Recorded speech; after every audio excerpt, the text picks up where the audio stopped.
the most complex case ever ilikuwa ya jamaa mmoja. Tumtafutie jina. Philip. Sawa.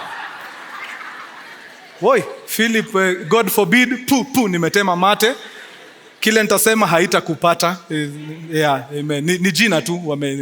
Now, Philip amelala pale kwa ile bench ya morgue. Tubadilishe. Tuende na jina gani? Butita. Kwani hamumpendi? Kibe.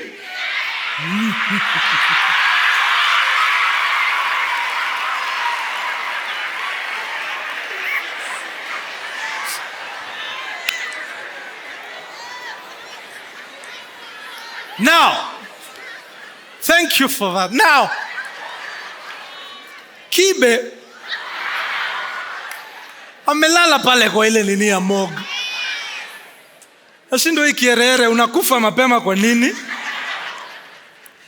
Ule mtu amemfanyia autopsy, ame-identify ya kwamba Kibe died from a gunshot to the head. Na si gun tu, ni shotgun. Unajua vile shotgun ni noma. But kuna tashwishi. This is the most complex case ever. Kuna tashwishi. Tashwishi ni gani? Before Kibe ajiue, alikuwa ameandika suicide note ya kuonyesha ya kwamba amefika mwisho, ameamua kujimaliza. Now here is where it gets complicated. Kibe alipanda building ghorofa ya 10. Akasema ni hivyo, nimemaliza kutukana watoto wadogo sasa.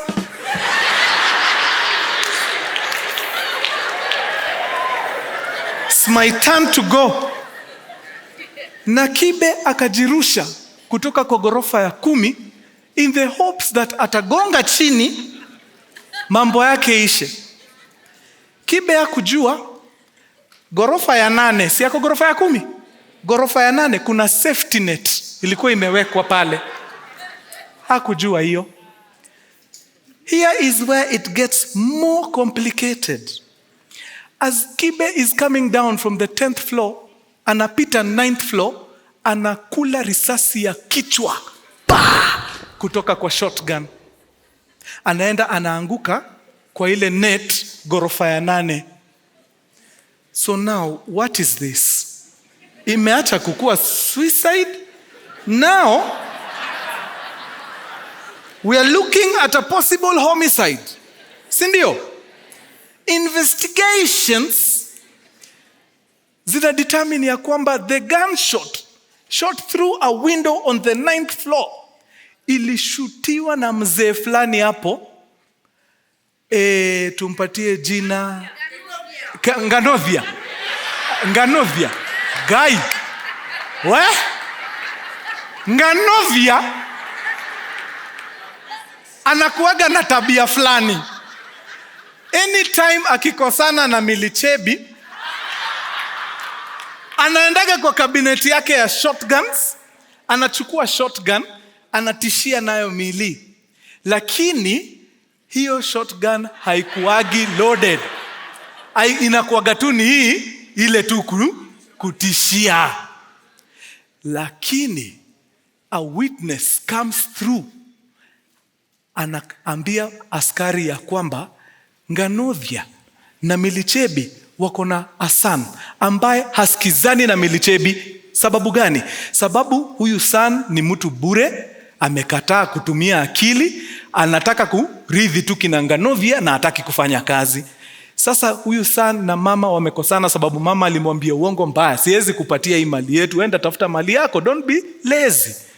Sasa the son knows Nganovia has a habit of tishiaing the wife with a shotgun.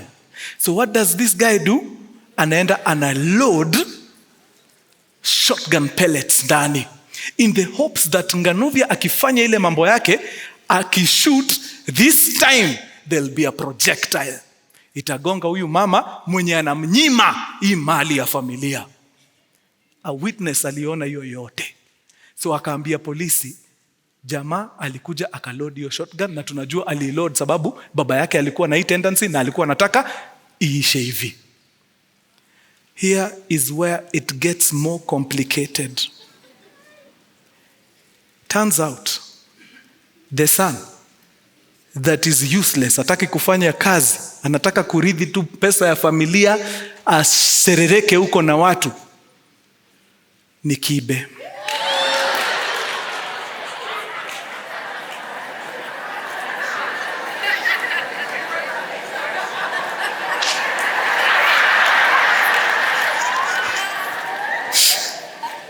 So kibe alikosana na maadhe, akaenda akachange ile kitu, akaweka pellets za shotgun.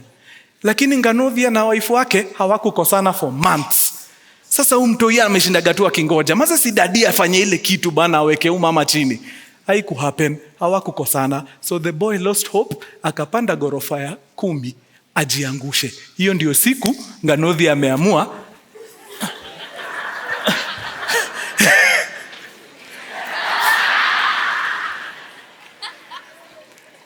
So now it was declared a suicide.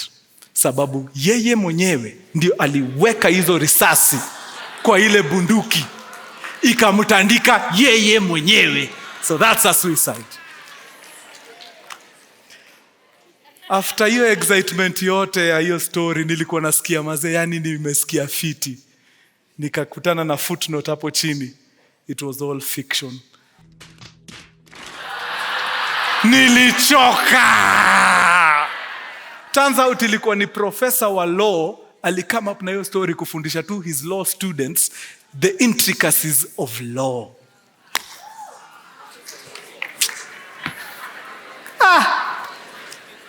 Watu wa stage pass twende kazi.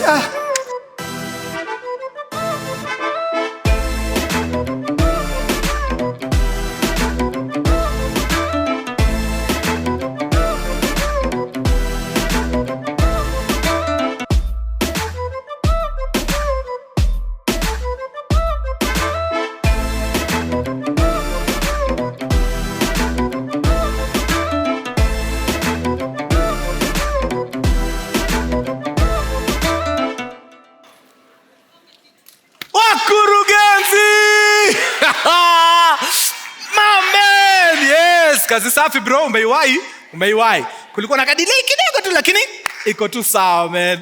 Oh man, kama dawa. If you see Mkurugenzi in the building, you just know. That's what's up. Is that the fact that we are here having a good time. Kuna kikosi iko huko nje having a very rough time kuhakikisha mazee tuko safe. Na leo mazee, story ya leo na dedicate ya wase. One person specifically nataka nipige story yake leo, sababu Oli boy amekapitia sana juu yetu. So hii ni sisi tu kurudisha mkono kwa kazi safi ambaye amefanya. Now, tarehe ni 18 mwezi wa 5 2021. Location Boni Forest, Lamu. Kuna kikosi imeingia pale wanaitwa Special Operations Group. Special Operations Group ni kikosi imetolewa from all over. Like kuna watu wametolewa KDF wakaingia hapo, kuna watu wametolewa GSU wameingia hapo, kuna watu wametolewa AP wanaingia pale, wana form kikosi moja formidable deadly najita the Special Operations Group, ambayo kazi yao ni kulinda mipaka. Border police, border patrol, vitu kama hizo. Any aduis wakiingia tu inside the border. Sasa KDF kazi yao imeishia hapo, SOG wanachukulia kutoka hapo. These guys are trained to the core. Now, 18th of May 2021, these SOG guys are airdropped inside Boni Forest in Lamu. It's a normal day for them.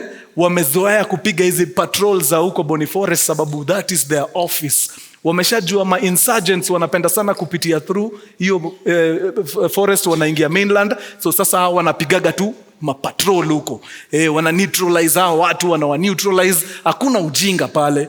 They are trained deadly. Super snipers ni wase survival wanaijua, yani inside out. Wa deadly sana. So for them it's just a normal day. Normal morning, saa 3 asubuhi, they are busy walking, wanaenda wakiangalia kama kuna makambi za Al-Shabaab mahali wanazidestroy nini. But wakafika mahali Joe akaanza kushangaa, wait, kuna kambi iko hapa, inakaa ni very fresh. Hii kambi, mpaka sufuria, bado ni warm. Inamaanisha kuna watu walikuwa hapa, walikuwa wanapika chai, wana have breakfast, wakasikia tukikam, wakatapakaa. So mazee wakaribu hiyo camp, teke, as wanajipanga kuendelea na patrol. Wanasikia sauti mazee, hakuna watu utaka kuisikia wakiwa vita kwa msituni.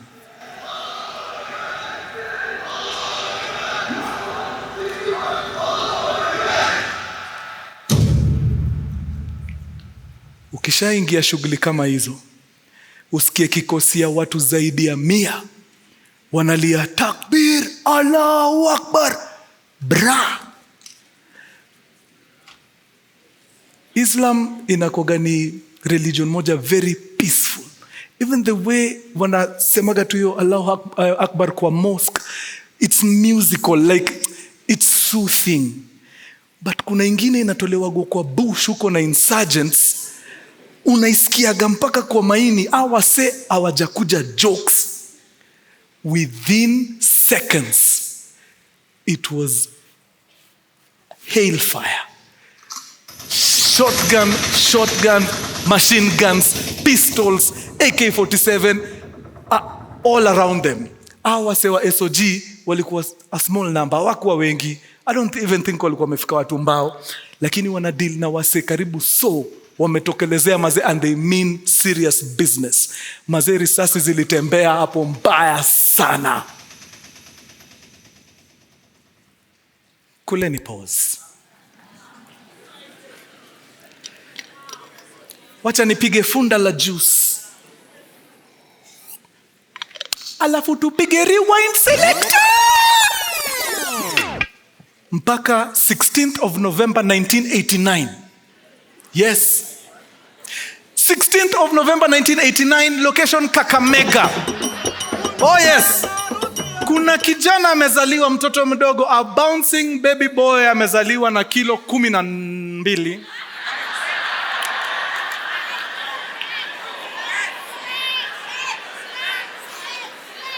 Ni sledge huyo.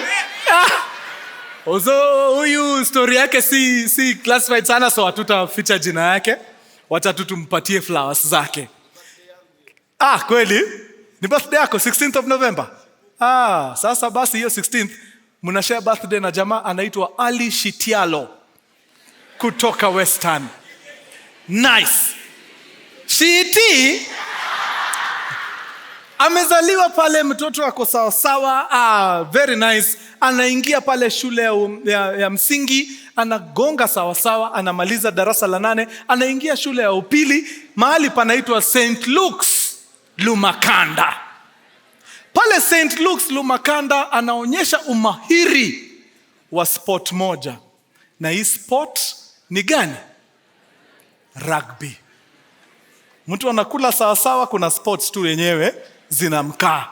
Anagonga rugby kweli. He is passionate about rugby, anaipenda deadly. He did not know that hiyo rugby yake itakuja kumsaidia mahali in future. So jamaa anafanya KCSE yake safi, St. Luke's Lumakanda. Inafika wakati wa kujiunga na chuo kikuu. He's an artist. Anataka kuwa mwanahabari na msanii. Anafanya acting yake, anasoma taarifa. Basi. Lakini kumbe wazazi hiyo time hawatambui sana makaria zingine kama hizo. The father wants Ali Shitialo to become a mechanical engineer. Anamwambia, kwa hii nyumba yangu, as long as unakula ukali yangu, unasoma kile mimi nataka. Akamsukuma teke mpaka Kitale Polytechnic kusomea mechanical engineering plant options. Unajua ile plant operation? Kufanya kazi kwa mashini za factory. Na sababu bwana Ali Shitialo ni mtu akona adabu, hataki kubishana na wazazi, anaingia Kitale Polytechnic, anapiga miaka 3 akifanya engineering. Anapiga tu graduation like this. Anachukua diploma yake, anapatia mzee, anamwambia wacha mimi niende nikafanye ile nataka. Kumbe mama yake anasikia hapo kando. Anamuuliza, wait a minute, tunaenda wapi baba? Umefanya ya baba, hujafanya ya mama? Hakuna kitu wanga naombea kwa familia yangu kama kukuwa na nasa hapa ndani. It's the best. Nitakukimbiza KMTC Eldoret campus, uende ufanye nursing. Lakini sababu Ali Shitialo ni kijana ambaye apendi ubishani, ni mtu mkarimu, anaingia Eldoret, anafanya nursing. Pale inaitwa nini ile teaching and referral hospital ya Eldoret, Moi. Anapiga ma internship huko nini, eventually ana graduate from KMTC Eldoret, anachukua makaratasi, anapelekea mama, anamwambia ndio hiyo mambo yako. Si nishapatia kila mtu certificate zake. Si mtaniruhusu niende tafadhali. Anafunga safari, anaingia moja kwa moja mpaka the coastal town of Malindi. Anajua mtu Malindi? Ulimujulisha. Anaingia huko, the first 3-4 days ana hang out na watu wa nini? Wajaba. Sababu hao walali si wanakaaga tu pale base. Anabangaiza nao. Out of connection kidogo ya watu wajaba hapa anachanuliwa, kuna matatu hapa zinabeba Malindi, sijui wapi, Malindi, sijui Lamu, nini. Unaweza ingia huko upige squad kiasi. Immediately anaingia umakanga kiasi, na since ni jamaa kona driving license, anakuwa dereva. Anasukuma dereva ya matatu pale. Eventually anakuja anapata kazi kwa Mhindi anampatia kazi ya udereva sababu yeye mwenyewe ana own a fleet of trucks, malori. So Ali Shitialo anaanza kuendesha nini? Malori. Unfortunately relationship yake na Mhindi haikuenda poa sana. Mhindi iko siku alimpatia kazi ya ufala. Shitialo akamwambia kidogo itakuwa tricky. Mhindi akamtukana na mzazi na body parts ambazo it's not very pretty. It left Ali Shitialo no choice but kumbembeleza kidogo. I swear, kidogo. Haikuwa walai. Alimbembeleza kidogo sana. Then Ali Shitialo akaokota virago, akarudi wapi? Western. Kuingia pale Western ni 2015. Amebangaiza pale 2015, amekaa pale, anafanya kazi kidogo mjengo hapa, anashikilia kisiagi ya nani pale. Kazi kidogo za kusukuma siku. Mwezi wa 4, 2015, anapata ripoti ya kwamba the National Police Service wanafanya nini? Ruku. Sema najua ruku. Wanapiga recruitment. Akajiambia, since ile rugby nilikuwa naicheza sana, mimi ni mtu kifua, niko na gas. Hiyo kukimbia ya polisi, hiyo acha nikimbie. Aka-enlist. So ukiingia pale lazima ukimbizwe zile kilomita zinakuwa ni 30 ama ni 60. Let me tell you, aliwataandika proper. Alikuwa anashinda mpaka ma instructors, yani anawaacha deadly. Ameenda, amemaliza, amerudi, anapumzika, watu bado wanangangana huko. Mpaka top boss akajiuliza huyu kijana ni nani? Akaambia the other recruiters, I do not care what happens. This guy must be enlisted in the force. Hii talent kijana ameonyesha hapa si mchezo, aingie ndani.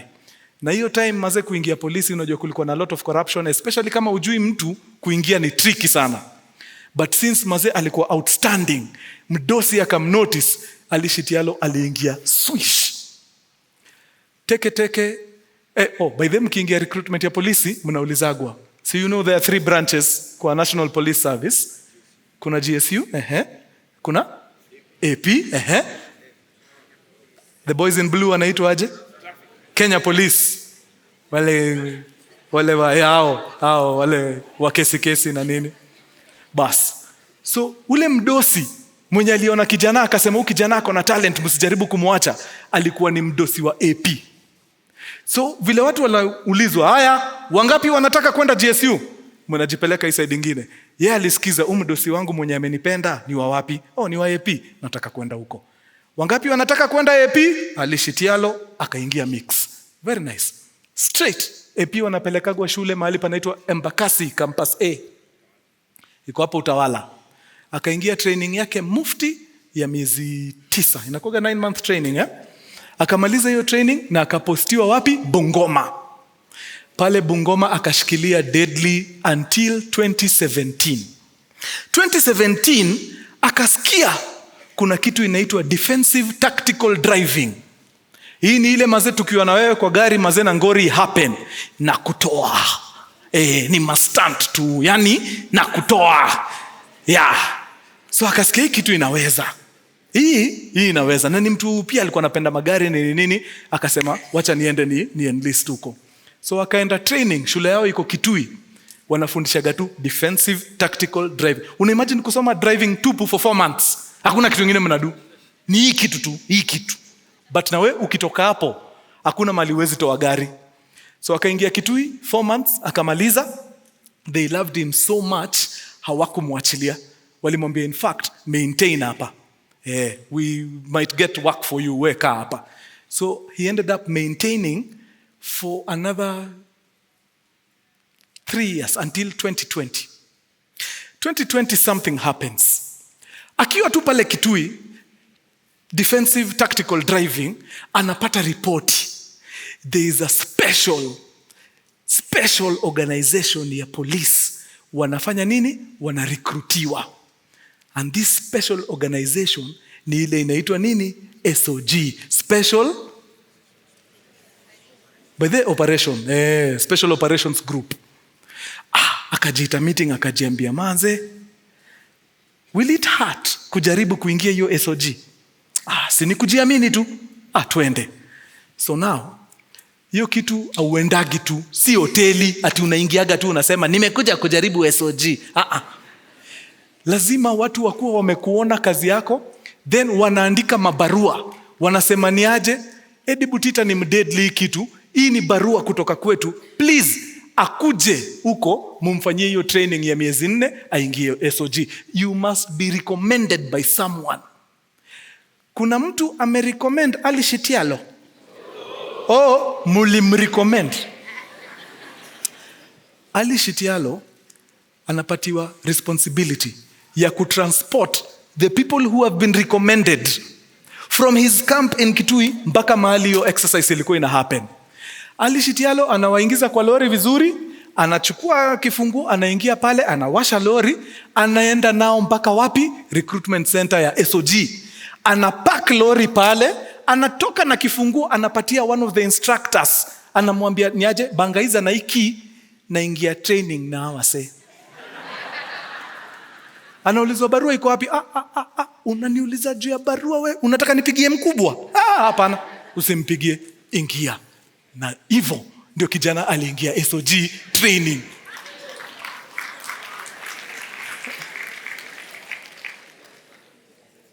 Now, training ya SOG si ya mama ya mtu.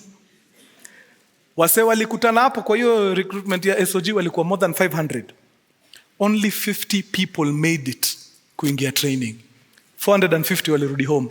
The training is so intense, lazima tu kuwe na some superhuman abilities. Ni noma, ni deadly. Ali Shitialo is such a badass. He graduated top of his class.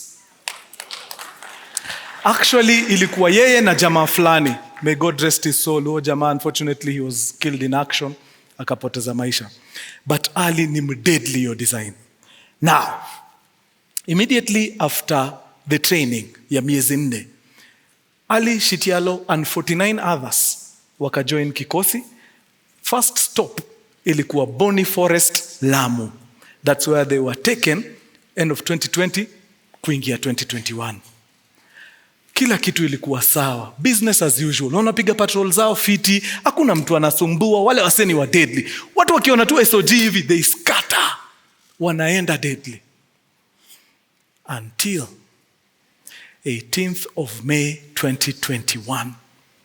When these guys are airdropped into Boni Forest. not knowing that the enemy had already seen them from a distance. Wakarudi wakajipanga. Walikuja na kila kitu they have. Heavy artillery, light weapons, any silaha uko nayo, hata kama ni nail cutter, kuja nayo. We're going to show these SOGs, hata sisi si wachache. So now the SOGs wakakuwa airdropped pale, wakaanza patrol yao. Before they knew it, takbir, Allahu Akbar. Normal. So now these guys are trained.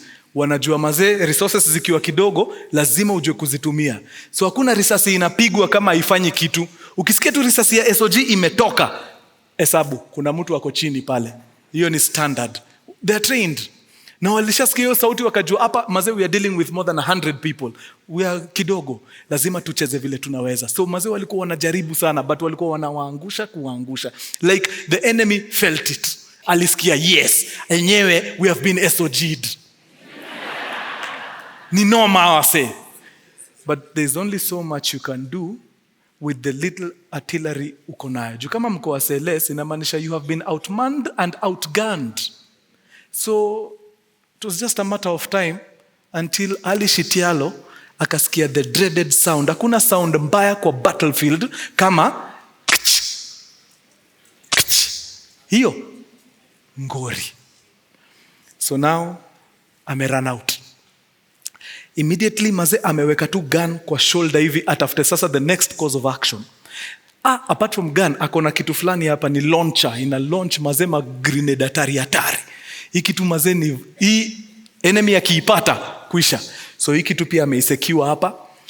Bunduki imeisha. Sasa ni kufikiria the next course of action. Wakurugenzi, tupendeni wa mama wetu. Mnakumbuka mama aliambia Shitialo nini? Hii ni ya baba, nataka yangu. Enda nursing. Ali Shitialo on this battlefield was a tactical medic. Ni deadly mazena injuries. So as soon as run out of bullets, kidogo mabeste wake, wakaanza kutandikwa. Kidogo, mwingine ametandikwa. Jamaa kaona uongo mbaya. Watu wangu watamalizwa nikiwa hapa. So wekelea kila kitu chini, akaanza kuattend to wase. Anafunika kidonda hapa, anafanya ile, kuna kitu anafanyaga bandage inaingizwa kwa kidonda, inaitwa stuffing. Ndio bleeding isikue. Akimaliza huyu, ule amepigwa pale, anaachana na huyu, anaenda kwa huyo, anamshikilia nini, huyu anapigwa. Turns out, hawa wawili mazezo injuries zilikuwa deadly, wakatuacha. Akaona, hawa washaenda. But kuna mwingine pale amegongwa kidogo kwa mguu, wacha niingie hapo nimsaidie. He jumps to the third person. The third person ako hapo mazee, ametulia tu fiti, anangoje huyu jamaa kuje. The moment Shitialo touches him like this, the guy anakula headshot. Done. Kidogo before Ali ajue nini ina happen. Mbili kwa mguu. Mguu nam. Sorry. Makosa ni yangu. Headshot ilikuwa the second guy. So that's why he was left. Shitialo went to the third guy. Wakati yako kwa the third guy, they were both hit. Huyu jamaa I think alipigwa tumbo or something. Shitialo twice kwa mguu. Mguu ikaenda nam immediately. But maze anasikia hiyo kelele vile hawa sawa na come. These guys are here. Like hapa hiyo kelele hiyo ni less than 30 meters away. So washafika maze. What do we do? SOGs are trained maze. Number 1, leave no one behind. Hakuna kuacha mtu. Number 2, hizi weapons maze hawa sawa kizipata ni blanda, zitatumika kutumaliza sisi. So maze thinking very quickly on his feet, akashika mwenzake hapa nyuma. Hapa. Akamshika fiti na akabeba zile guns zote alikuwa nazo. The grenade launcher yake, rifle yake na gun ya huyu mwenzake mwenye ameshutiwa. Na akaanza kumdrag teke akimuingiza ndani ya forest kabisa. Azana drag jamaa, anasikia tu huku nyuma nikaa anagongwa na sledgehammer. Bu. Hizo ni bullets zinapiga body ama yake hapa nyuma. But hakuna kuanguka. Adrenaline iko kwa roof maze. Ameshika kijana, guns kila kitu, ingia naye kwa bush. Akaenda kaseti mjamaa kwa bush na akaficha hizo bunduki. But kuangalia anaona wale majamaa wanakam. Akajua oh my god, hasa wakikam wapate msee hapa watawafanya mbaya. Juu kawaida yao wakipata msee waga wanambehead na wanatumia hiyo story for propaganda. So akajitolea yeye mwenyewe akasema if I die, I die. Akainua mkono juu na akasema kujeni mniue maumbu wa nyinyi.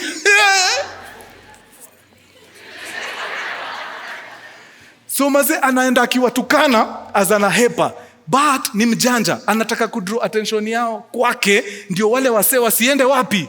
Mali amedamp ule msee na zile mabunduki. Wacha nikwambie wasee walipambana na huyo jamaa, walimkimbiza kwa hizo miti. Mimi sijui msee hii nguvu ya kukimbia na risasi 2 kwa mguu alitoa wapi, but adrenaline hufanyaga wonders. He ran and ran and ran until they could not catch him and see him anymore.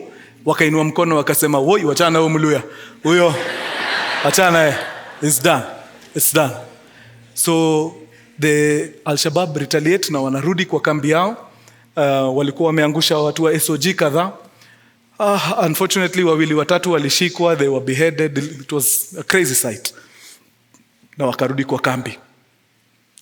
Ali Shitialo gets to a place na akazima. Aliamka the following day.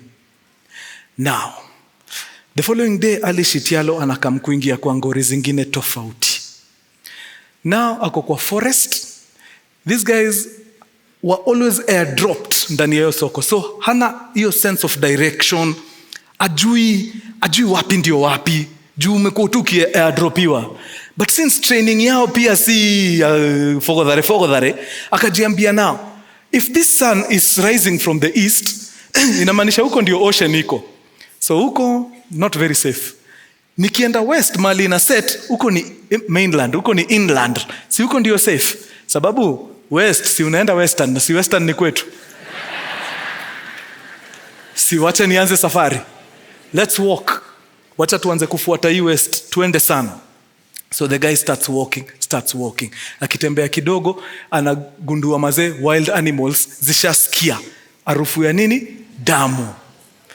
Na hiyo ni noma, mafisi, mbweha, wild dogs zinamfuata. Juu zinajua hapa leo tumeangukia, tuko na dinner. Again, training. Inamkumbusha ukiona tu wild dogs mbele yako hivi, jua haziko peke yake. Zuwaga zina attack hivyo, zina kuclose in. So ukiona wild dogs 2 ziko 15, zimekuzunguka. So ukiona mti panda. Na mguu mbaya, panda juu ya mti. Akimalizana tu na wild dogs hivi, zikishaboeka ziende, ashuke ajaribu kuanza safari, anasikia nini? Inaudible chatter. Sauti ya watu wanaongea wakiwa mbali. Hao watu ni marafiki zake. Mtu yangu ni adui. Wako tu maeneo, wako shughuli zao, wanapiga pia hao patrol zao. Manze, ujamaa ako na ngori 3. Ngori number 1, ana deal na ngori zake yeye mwenyewe. Ako na marisasi kila mahali, anasikia uchungu, deadly. Ngori number 2, animals zinataka kummaliza. Ngori number 3, insurgents. Wako area. Na hii ni day 2 mtu yangu. Now, akiwa amepanda juu ya mti mahali anangojea tu wasee wapotee, akasikia sauti mazee, yani ilimfurahisha roho mbaya. Sauti alisikia ni gani? Military chopper. Imekaa kuwatafuta sababu ilijua manze kuna wasee wako kwa hiyo forest na wanahitaji assistance. Unfortunately, Boni Forest mazee, the canopy is so thick. Ukiwa pale chini, chopper ikiwa juu, hamuonekani. Number 2, the guy haezi shout. Sababu ya nani? Insurgents. So mazee ni atoe nguo, ndani wanakoga na some bright colored clothing, ajaribu kuwave mazee, aone kama wase wa chopa watamuona. Nothing. Chopa ziko tu na kama ina circle mahali huko, ina circle, then eventually ina fly off. Mazee boy itupa mbao yani. Ushaikuwa kwa ile on the verge of death na help ndio hii, lakini mazee usaidiki. So the guy mazee akacheza cat and mouse na wanyama na insurgents the whole day. Usiku ikafika, akapanda mti yake, akalala. The 3rd day akaamka. By now mguu imeanza kukua mbaya. Number 2, amemaliza stock yake yote ya chakula, amemaliza stock yake yote ya maji. So now dehydration is kicking in, inamuwai deadly. Number 3, ama ya SOG si mchezo. Ile body ama peke yake inakuwa karibu kilo mbao, inakuwa heavy. So mazee, dehydration plus hiyo kuchoka na nini ikakuwa ni noma. Hii body ama haiwezi. Lazima tu niitoe, niachane nayo. Mazee alitoa body ama yake hivi, akaangalia hapa nyuma, akahesabu 13 bullet holes. Wale wase walikuwa na mshoot on the first day. Thank God for hiyo body armor mazee, hakuna yoyote ilipita, but hiyo kitu ikikugonga si jokes. So akaweka body armor kando, but now kuna hii issue ya dehydration. Anatoa wapi maji? Again, training ya SOG, wachana nayo. Asa wametrainiwa mazee, ukiwa place umefika mwisho, hauna namna, hakuna design. Pee on your hands, take that urine. Oh yeah, I swear. Ngori tu ni lazima we maintain mpaka ipoe.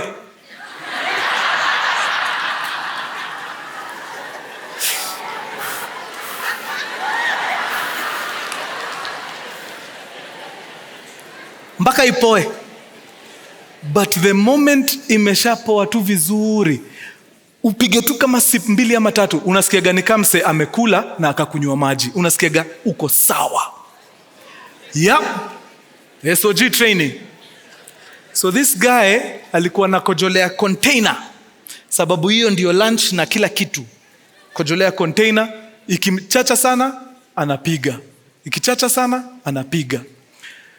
Now, day 3 passes. It's now day 4. The guy amepiga urine, amefika mwisho, amechoka, kidonda inasumbua. Manze mtu akimpatia tu maji anaweza hata muoa. Like, msie tu akatokea tu saina maji, ameniweza. Akiwa tu kwa kutrek yake, anaona nini kwa ground?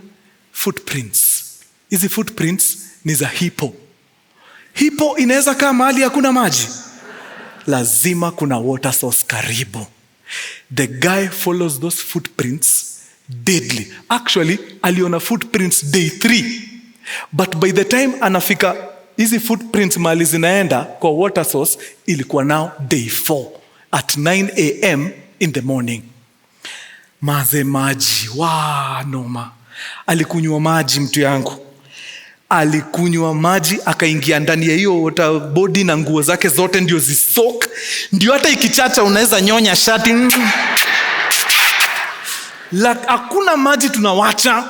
Akachota kwa mitungi zake yani maji deadly. But lazima akuwe very careful, sababu hii water body inatumiwa na adui zake wote. Hii water body inatumiwa na animals wenye wanataka kumkula, na hii water body inatumiwa na akina nani? Insurgents. So lazima akaerada. Alikuwa anaenda anacheza kwa maji, anarudi juu ya mti. Anabangaiza akiangalia, anapima ni kina nani wanakam. And true to his word, wale insurgents walikuwa wanakam, wanaanza kuoga hapo, wanachota maji, wakitoka animals zinakuja. So hapa akajua hapa maze pia siwezi kaa. Kama insurgents wako this side of the river, then I need to cross and go to the other side of the river. Huko nitakuwa safe. That's what he thought. So maze saa 3 si amefika hapo, amecheza na maji, amecheza maji, amepanda mti, ameona insurgents, ameona wanyama. Ikifika hapo lunch time hivi maze anaangalia, anapima. Wale wase wanarudi, anarudi juu ya mti. Maze ikafika point akaanza ku lose hope. Akajiuliza maze nadu, hata nikicross hii river niende the other side, what's there? Maze before nikutane na any sign of life nitatembea for how long? As it is niko mbaya. Mguu hakuna, imeanza kuoza, maggots zimeanza kutoka. Animals zinasikia harufu zinataka kundishi. Nimeacha mother, wife, home, akona katoi at the time. Anajiuliza man, si wazazi wangu tu wataendelea tu na familia yangu pale. Me, I think I've done enough. Nimejaribu kusurvive vile naweza. Let me just call it a day. And he goes back up the tree and he sits there and he waits to die. Saa 9. A new burst of energy inamuingia tu. Anajiuliza, mimi yani nikubali nishindwe? After hiyo training yote ya SOG, nikubali hawase washinde? Haiwezi. Akashuka hiyo mti. Akaingia pale mali water source iko, akapata hippos sasa ziko pale ndani, ziko tu hii kitu. Zinasikia fiti mbaya. Na hizo vitu hazitakagi jokes. Ukiingia ndani ya maji ukutane na hippo, luwere, lukanga papa, luwere. Tunakimbiza mwili. But yeye akajiambia mimi navuka hii mto whether they kiss me odhendekni, I'm crossing this river. Akaingia ndani ya maji, akiona hipo anapiga maji pa pa pa pa pa pa pa pa. Hipo inajiambia mtu yangu hata sikuwa na ubaya. Wewe fanya mambo yako bana, mimi acha basi niendelee hivi. Ni nini? Inaenda shughuli zake. Hivyo tu anaenda kicross until akajipata the other side. Oh my God. Sigh of relief maze. Kidonda bado inamuuma, maggots ziko lakini amevuka. Sasa ako place poa. Ni aanze mwendo sasa. So by the time amevuka ni day 4 saa 9 jioni. Anavuka mpaka end of the day, anapanda mti. Sababu gani? After kuvuka zile animals bado zinamfuata sababu ya vidonda na nini. So the only place anaweza lala peacefully ni juu ya mti. Anaenda anapanda mti na anabangaiza and he falls asleep until the following day, day 5. Now, day 5 the animals decided to become a nuisance. Every time akishuka chini ya mti akianza kutembea, zile wild dogs zinatokea. Na nakumbuka niliwaambia ukiona 2 jua ziko ngapi? 15 zimekuzunguka. Anarudi juu ya mti. Anashuka tena, anaziona tena, anarudi juu ya mti. Mara ya 3 alishuka huyo mti akasema, haki ya Mungu nifuateni. Walai tena. Unaniuma mguu na kuuma shingo. Mimi nimetrainiwa. Everything I have, everything I possess is a weapon. Ndakuuma wewe. Nifuateni. So akashuka mti, akaanza kutembea. Wild dogs zikatokelezea. Kwa mfuko, akakumbuka ako na lighter. Akatoa lighter, akawasha lighter, akachoma nyasi yote hapo karibu na yeye. Now, huko kwa forest, kwanza ikianza kukauka kiasi, moto kidogo kwa nyasi spreads like wildfire. Oh, it's wildfire actually. What am I saying? Jamaa akachoma hiyo msitu. Akasema walai nifuateni. Akawakisha nyasi moto na akaanza kutembea. So hawa wild dogs wawili wako mbele ndio threat. The others 15 wenye wako huku nyuma yangu nimechoma. Tuone mtanifikia aje. It worked. Animals hazipendi moto. Hata zile 2 ziliona nyuma kuna chomeka zikajiambia he. It's never that serious. Gone. So the guy proceeds to walk now on day 5. The whole day. Anaenda tu akichoma fore. Alichoma a very big portion of Boni Forest. Until day 5 ikaisha. Akalala. Akaamka day 6. Again. Ni kutembea.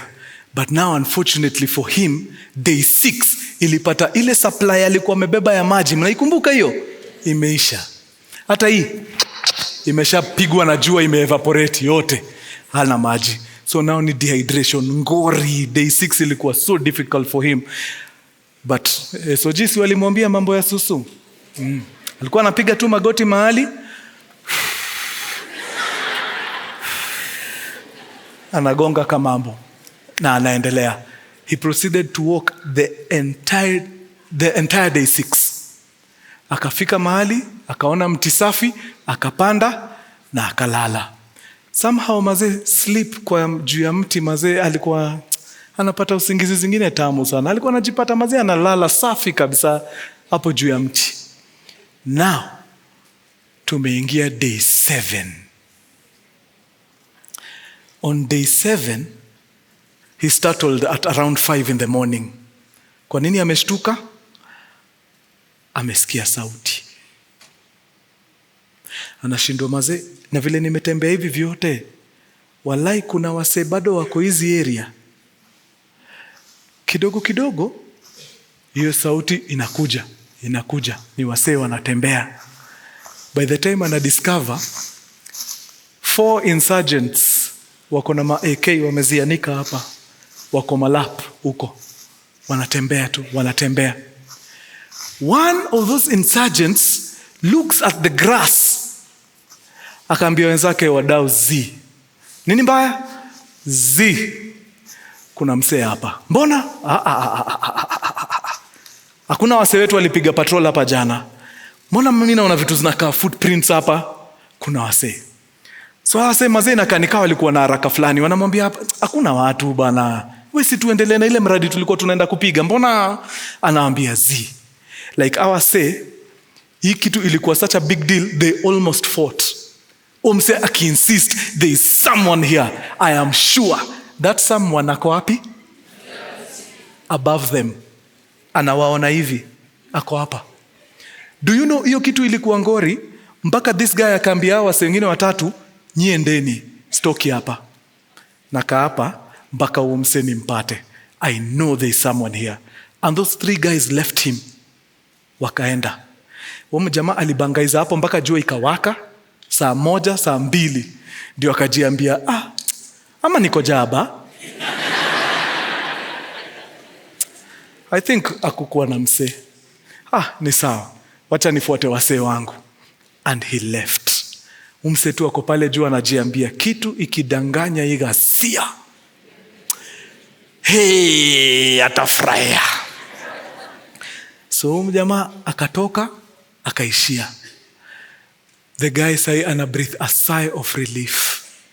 Then all of a sudden, akasikia the sound of a cock crowing.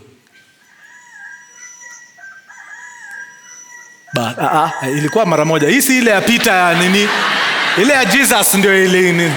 Ilikuwa once to Ben. Hapo nayo umeexaja. Again, SOG training on survival. Akakumbuka syllabus ilisema, ukiwa place and familiar na usikie sauti ya vitu kama jogoo, jua you are within 1 kilometer, ufike kwa household ya mtu. Sababu after 1 kilometer huwezi sikia jogoo akiwika. So akajiambia, wallahi hiyo ni jogoo.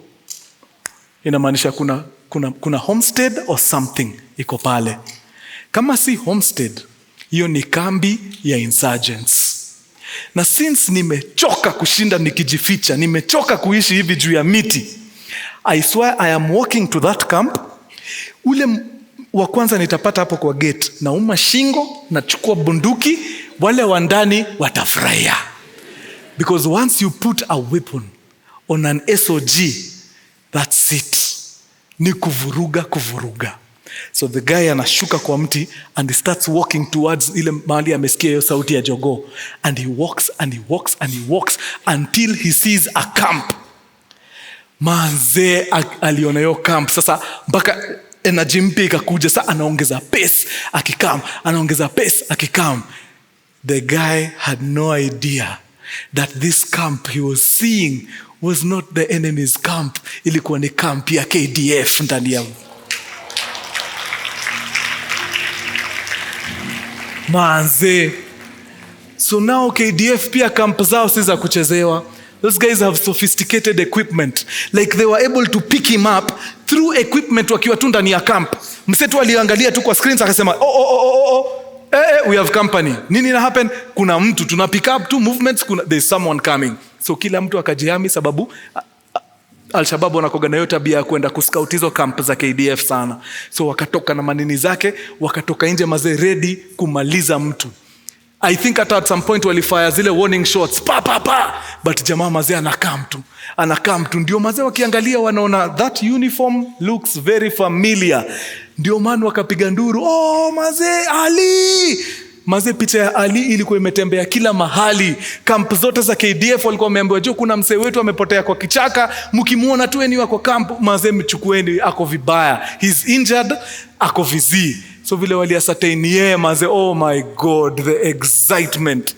Yani walimpiga mpaka mapicha, selfie za kushow tu enemy, amtuwezi, tunaye Ali, Ali, tunaye Ali, hamtamweza. Kwa nini kesho? Ali mazee alifika tu hivi kwa kampi ya KDF, the first, yes. Oh yeah, that's him.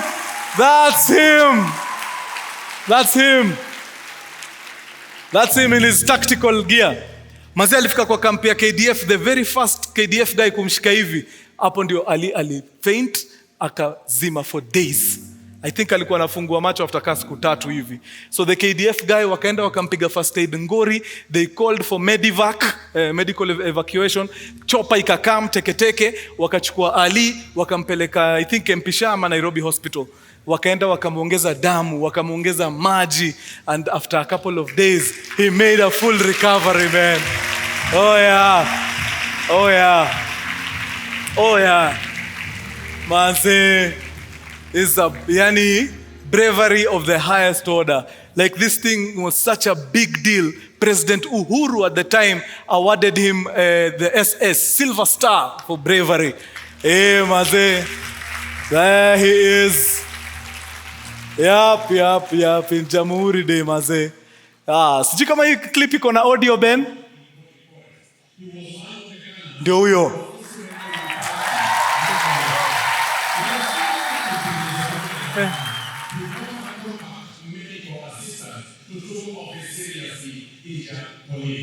During the intense gunfight, he was separated from his team and survived in Boni Forest without food or water for a period of 6 days with 2 gunshot wounds in his legs. The scene has not a feeling for brutally and self-sacrifice. Nice.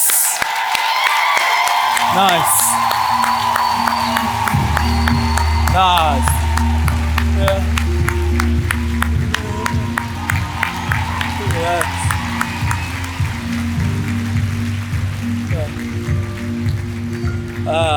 Nice. Awesome. Such a happy ending, man. Maze, boy wa nguvu sana. I'd have given everything to have Ali in the auditorium tonight. Unfortunately, maze wako shughuli fulani, maze kwa hizo makambi zao. Ana train wase mavitu huko kiasi. For him alitolewa out of active combat. Kuna vitu kipitia as a human being kukurudisha tena kwa combat. It's a bit unfair, si ndio? Yeah, so sahi ako kwa ile place ya tactical defensive driving, amerudi hapo. Ako hapo sahi. Yeah. Oh my God. And that's the story of Ali Shitialo, guys. Awesome. Imekuwa true, man. Nyinyi wa deadly. God bless sana, maze. I've had so much fun with you guys. Always a blast sharing my stories with you. God bless sana juu ya come through. I'll be back in the next 10 minutes. I'll see you wadau. Iwabambe sana. Adios, muchachos. Nice.